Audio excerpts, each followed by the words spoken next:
Bismillah ar-Rahman ar-Rahim. In the name of Allah, the Beneficent, the Most Merciful.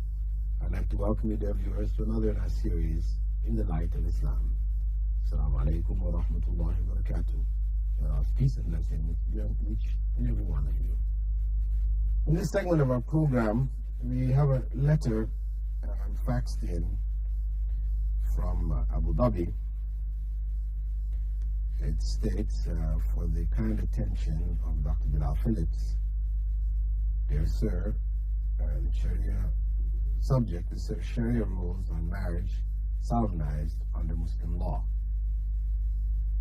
I have the honor to inquire to your good office on the above subject under the situation mentioned below. I'm a Muslim myself by faith and married a Muslim girl by the name of something I won't mention the name. And the occasion was solemnized at the bride's house, and the marriage was conducted by the office of the marriage registrar under our mutual consent and those of the family members on both sides. My wife has been living with me in the U.S. since the last 2 years. In the recent past, she has been contacting some outsiders, and I have noted not only that, but there are other changes in her behavior, and she's committed the following sinister acts. She threatened me in front of my other family members that she will leave my house to live with another boy, despite my repeated advice and warnings that she should refrain from such insane activity. She walked out with one boy in February '97 and with her personal belongings, and since that day stayed away with him from my own home. Since the last several months, she was extremely rude to me and was using obscene and seriously objectionable language to me and all other respectable members of my family. She has been constantly threatening me that she will induce self-injury and report to the police and other community members that I have inflicted injury to her. She has also been threatening me that she will engage her cousin and other boys of my community to kill, harm, or harass me in all possible ways. During August '96, at my request, my elders tried to arrange a meeting inviting her mother and other senior relations to resolve this crisis, as marriage was in difficulty in view of my wife's behavior in the U.S., and call her back home to understand the gravity of the situation. Unfortunately, none of her relations turned up on the proposed date to attend the meeting, and as a result of which all further negotiations stalled. She has started all of the above activity, making my life and living miserable in the U.S. I now have the honor to inquire from your kind self to enlighten me to the Sharia law ruling on marriages as to whether, 1, does a Muslim marriage deed stand null and void if a wife leaves with another man other than her husband for several days as mentioned above? There are 4 questions. I'll just take them one at a time. First question, does a Muslim marriage become null and void if a wife leaves with another man other than her husband for several days as mentioned above? Well, what we're looking at is, does adultery automatically dissolve a marriage contract? The reality is that it doesn't. So if an individual found himself in a situation where his wife has left with another man, what he has to do is he has to file for divorce. He has to pronounce a divorce, and if he can't do so because she refuses, for example, to meet him, then he may do so over the telephone with those around him hearing him make the pronouncement, or by letter. He can write a letter to her. Because to tolerate really a woman's infidelity, such an individual in Arabic is called a day-youth. Prophet Muhammad said there are 3 people whom Allah will not look at on the day of resurrection. One who disrespects his parents, a woman who tries to resemble a man, and a dayuth.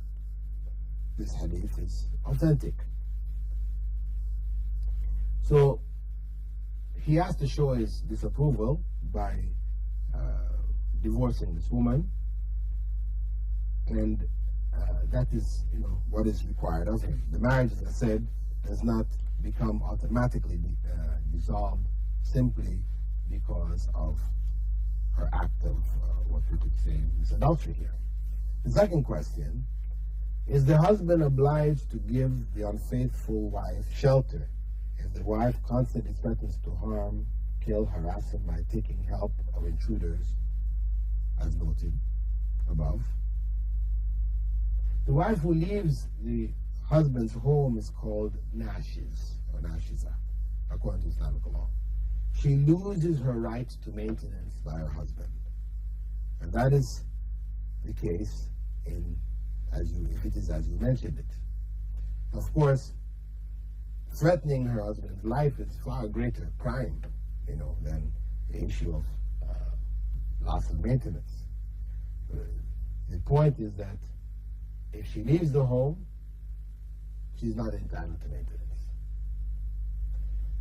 The third point: does the husband have an obligation or liability to maintain relations with the unfaithful wife who does not respect family pride and Islamic values of living according to the Sharia laws? Further, does the Sharia rules according to which the marriage was solemnized, is it applicable in the USA? Well, the U.S. has its own legal system. It doesn't recognize Islamic Sharia, even when it comes to the transactions between two Muslims residing there. Therefore, if you want to end your marriage according to the laws of America, you need to consult a Muslim lawyer who can advise you as to what steps you need to take to dissolve this marriage. My advice would be that you hire a private investigator. Probably the lawyer would advise you to do that, to collect information so that when your case is being presented to the court, your case will be clear. Otherwise, the court may award her, alimony that you have to pay all kinds of money, for the rest of her life or until she marries, and maybe award her the children if you have children from your marriage, etc. So my advice would be to contact a lawyer and get their advice as to how to move forward. The fourth question: if a divorce petition is filed for this unfaithful wife in the U.S. or a native country, what obligations and liabilities might I have to fulfill? If we were to file for divorce in the country where the marriage took place, it would be probably to your advantage, So the best thing would be to contact, a lawyer, from your home country, and let them handle the proceedings for you there. This would be the easiest and simplest way to cancel this situation. I shall be much obliged if you would kindly acknowledge these facts and reply by return mail. I have sent a reply by mail, and I'm just bringing the case out for our viewers to understand, without mentioning any names here, how to handle such situations, where a woman leaves the home without her husband's permission. She automatically falls into a situation which is called nushuz, this is the state of rebellion, and in such cases she's not eligible for maintenance. And the husband, in such cases, should show his disapproval, by pronouncing divorce. If she went to her parents, of course, he doesn't necessarily have to pronounce divorce in such a case. He may contact the parents and try to resolve things. But if she's living with a man, if she's leaving and committing adultery, then to remain married to this person